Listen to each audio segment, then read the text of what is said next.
BRS హయాంలో రూపకల్పన చేసిన ఫ్యాక్టరీని ఇప్పుడు సీఎం ప్రారంభిస్తున్నారు అన్న హరీష్ రావుకు మంత్రి పొంగులేటి కౌంటర్ ఇచ్చారు. బీఆర్ఎస్ హయాంలో కాగితానికి పరిమితమైన ఫ్యాక్టరీని కాంగ్రెస్ హయాంలో కట్టడం జరిగిందన్నారు. బీఆర్ఎస్ నేతలు తప్పుడు ప్రచారం చేయడం మానుకోవాలని హితవు పలికారు.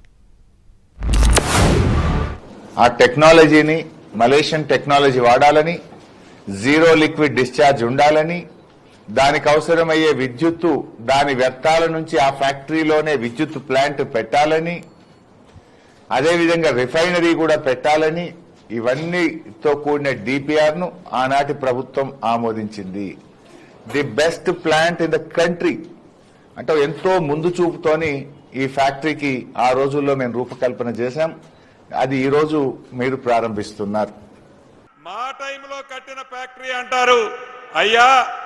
అయ్యా మీ టైంలో తెల్ల కాగితాన్ని నల్ల కాగితం చేసి ఒక కాగితాన్ని ఈ రైతుల ముఖాన్ని ఇసిరేసిపోతే ఈ ప్రజా ప్రభుత్వం గౌరవ ముఖ్యమంత్రి రేవంత్ రెడ్డి గారి నాయకత్వంలో వచ్చిన తర్వాత ఈ ఫ్యాక్టరీ కట్టాం.